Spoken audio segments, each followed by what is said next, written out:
This probably doesn't look like a very big adventure. We're basically driving a tiny inflatable boat around our marina. But for us, this is actually a pretty important step, because some of the places we really want to take our Ranger Tug don't have docks. If we want to anchor out, use mooring balls, visit remote places, and really start expanding where we can go, we need a dinghy. And more importantly, we need to know how to use it. Today we had to figure out how to put it together, how to get into it without falling in, and how to drive an electric motor without throwing ourselves out of the boat. And somehow, our little practice run turned into one of the best wildlife tours we've had right here at home.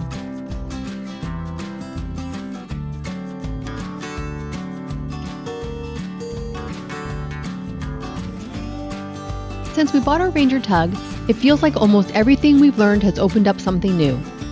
Every time we get comfortable with one thing, we start thinking about what we can do next. We've learned to dock, we've crossed the Strait of Juan de Fuca, we've started exploring farther from home, but now we're thinking about a different kind of cruising, places where there might not be a marina waiting for us. We want to be able to anchor somewhere for the night. We want to use mooring balls. We want to visit little beaches and remote places where our Ranger Tug can't simply pull up to a dock. And all of those things have one problem in common. Once we get there, how do we get off the boat? That's why this little dinghy is actually a pretty big deal for us.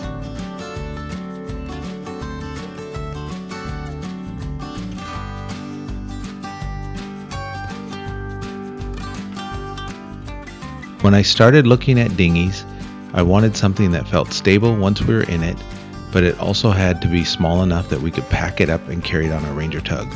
The plan isn't to tow a dinghy everywhere we go. We want to be able to keep it packed up, take it with us, and inflate it once we arrive somewhere.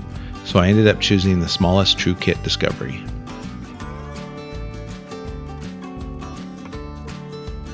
And for the motor, I went with the ePropulsion Spirit 2.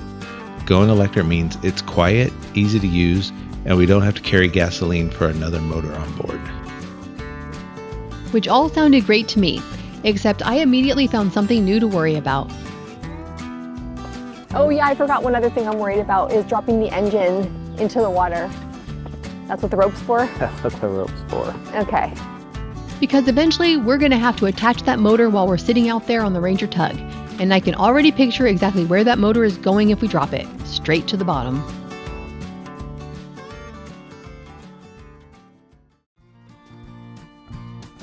But before we could worry about doing any of this from the boat, we first had to figure out how everything went together on dry land. And as usual, we got about 3 minutes into the process before things stopped going according to plan.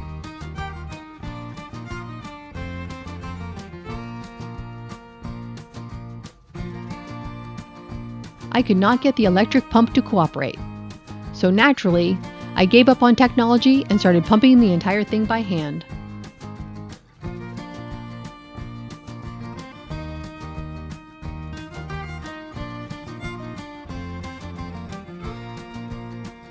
Which technically worked.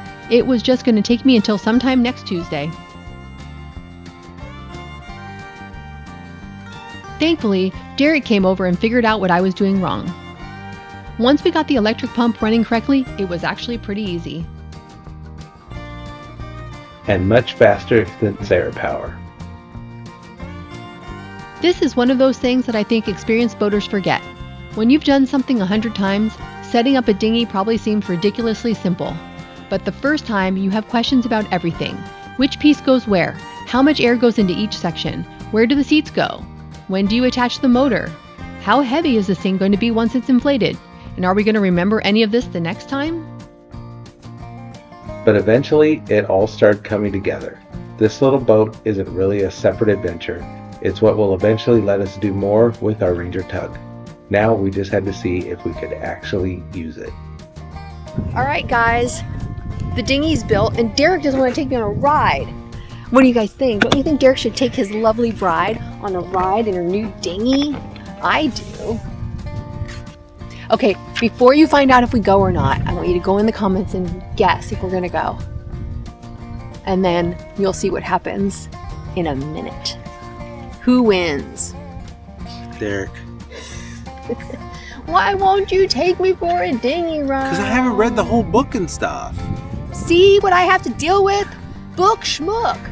Just throw it in the water and see what happens. And then we die. All right, he's gonna be here for a while reading a book. I'm gonna go look for a wet bag while you're reading the whole book.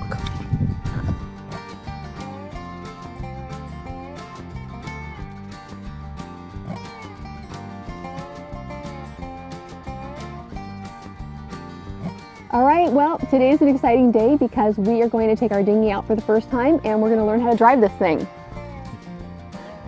Learn how to drive this thing, Yep. okay. So, are you worried about anything or you think something will be hard to learn or? I'm not worried about anything right now. Okay, well, I am. I am Of course, worried. we can't have an adventure without you being a little worried before. So. Yes, I'm a little bit worried about how I'm gonna step onto it, if it's gonna be wobbly. I'm worried that the motor is gonna be too powerful and it's gonna flip us over backwards. I really don't wanna get wet. I don't know how to steer. So all these things, I guess, are things we have to figure out before we actually take our first adventure using the dinghy. Yeah, we'll get them all figured out. The first thing is keep it simple. You just slide yourself into the boat. The way it's designed, it's not going to tip, so you'll be fine. Okay, The well, motor will have a little learning curve. It's new to us, but we'll start slow. all right, let's figure this out. So I guess I will get in and see what happens. Yeah, we'll go from there. Our goal for the first trip was intentionally simple. We weren't going anywhere. We were staying right inside our own marina where everything was familiar. Challenge number 1, get into the dinghy without falling in. All right, well, that was a cluster. But we're in. Mm-hmm. Is Derek bothered? Because we got a comment that says Derek's never bothered about anything. Derek's not bothered. Derek's not bothered. No. He's cool as a cucumber. So, forward and reverse. Oh, hey, look.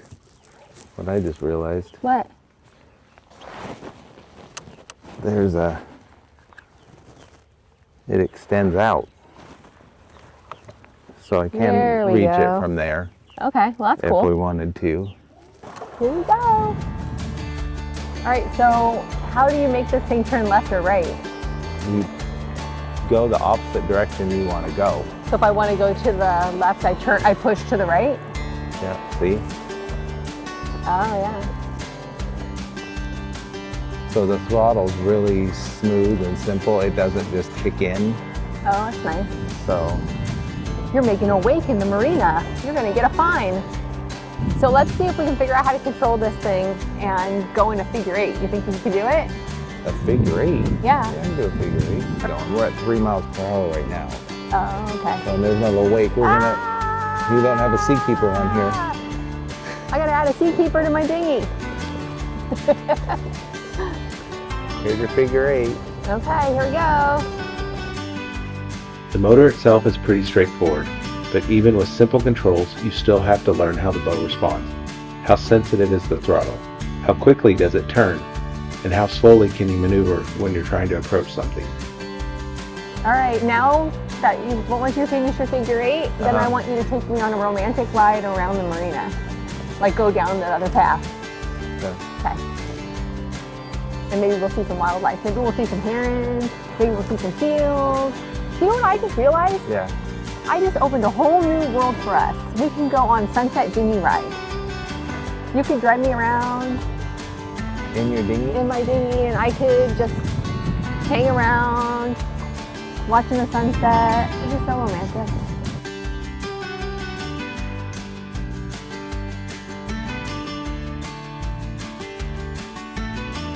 All right, well, what do you think? Like, first impressions, we got in. Yeah. It was kind of a cluster, but we figured out where to sit.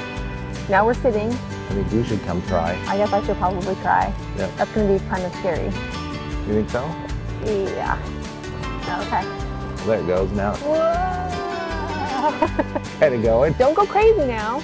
All right, let me try. I'm going to try to drive. Yeah, don't flip us over backwards. I'm going to try not to. I was out of excuses. It was my turn to drive the dinghy. All right. All right, am I supposed to be panicking? No, she's doing a good job. I was definitely more nervous than Derek, not because it was particularly difficult, mostly because I had never done it before. And that seems to be the pattern with almost everything we've learned on the boat. The first few minutes feel like a really big deal, then you do it, and suddenly it feels a whole lot less scary. Pretty soon, I was starting, stopping, and turning without thinking quite so hard about every movement. Was it beautiful? Probably not. Did I end up in the water? Also no. So I'm counting it.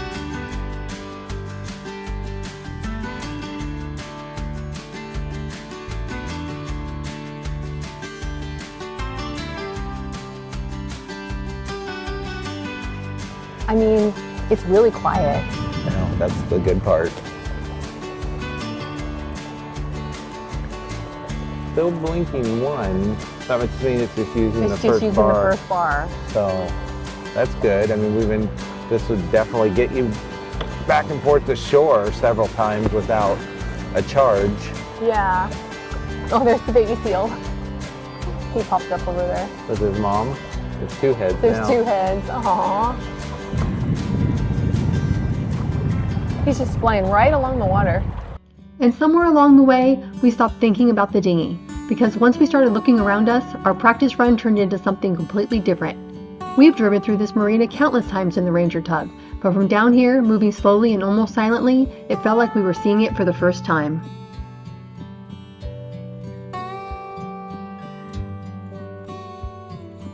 Oh, those are the otters up on the dock. See, they jumped up on the dock. Oh my gosh. Who knew this was going to be a nature ride? Oh my gosh, they're all over their kayaks. They're climbing in their and they're kayaks. making noise. You hear them squeaking? Yeah. And then the kingfishers up on the light post up there by the the birdhouses. Right up there. Oh. This is a nature. This is a nature adventure. This is hilarious. Once you get past the boat, then you can see the otters again. I think they all climbed inside the kayak. Oh, they went inside? That guy's little Hobie? I think they did. Oh no, my gosh, they're so cute. Can you get a little closer? I don't want to scare The them. mommy and the babies. Those are the babies, yeah. Oh my gosh. Because they were pretty scared. Okay. So I don't want to freak them out. This is pretty fun. I think the otters, is it standing up on that Hobie? I like that this thing's quiet when you're in the big boat and it's so loud. Yeah, that's right. You don't even know the motor's running. You just feel like you're drifting with the current. Well, the cool thing about it is we can like get closer to the wildlife and they're not scared as long as we stay quiet. Oh my goodness, mommy and babies. You guys are so cute. Oh.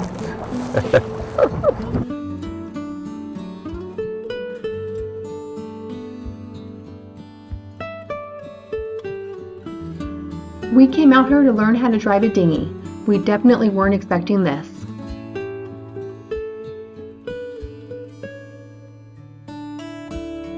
Are we going out there? Yeah, we can just go to the bird sanctuary and like see if we're scared. I'll only be scared when a killer whale goes by. I'll only be scared if a boat goes by. What? I'll be scared if a boat goes by. All right, well, I think Derek's gotten used to it. Now we're gonna go across the big water. And we're gonna open up the throttle. And we're gonna see what happens. But it's not the big water of the Strait of Juan de Fuca. For the dinghy, the big water is the Hood Canal. Well, it's the big water for this thing. Exactly. We're gonna dip our toe out like we used to do with the Strait of Juan de Fuca. We'll dip our toe out and then I'll make Derek turn around. By this point, both of us were feeling pretty comfortable, so naturally we decided to make things just a little harder. We headed for what we had been calling the big water. So are you confident that this is a good buy? Feeling good in it? Yeah, I mean, I think this is a good dinghy. It feels stable. Should we take this out to 200 feet of water? Uh-oh, here comes the wake. Oh no, hold on. Ah! Look at all the birds. Dang. I mean, now I guess the next thought that comes in my head is, what if a whale goes by? Because, well, they've come by here. Yep, they might come check you out. That, I think I might die. We can go back. I'm okay. I'm doing good. I think we should go take it over to the beach and...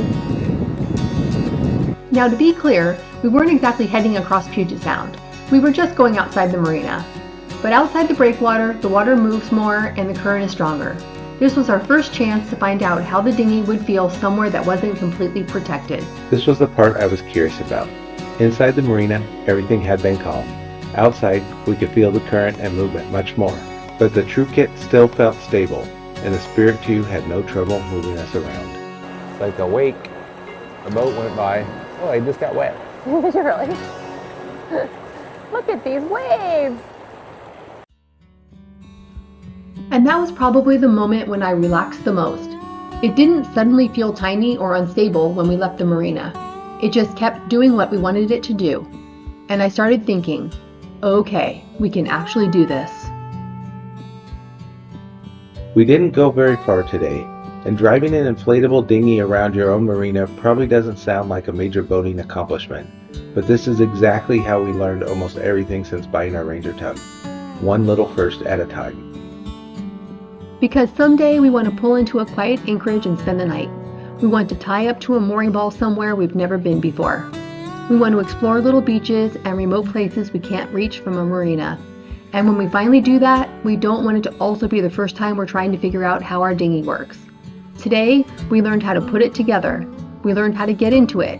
We learned where we like to sit. We learned how the motor works, and both of us drove it. It might be a little accomplishment, but it makes some pretty big adventures possible. I'd call that a very successful day.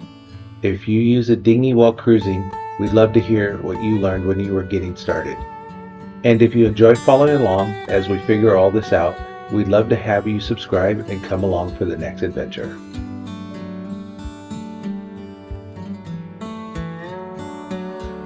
Dinghy is accomplished and we're ready to go. Yeah, we're ready to take it on its own adventures. Yep. See you next time. All right. Have a good one. We took a leap and bought a fixer-upper on the Hood Canal. And an empty dock meant one thing. We needed a boat. Now we're building our dream home. And our dream life, one adventure at a time.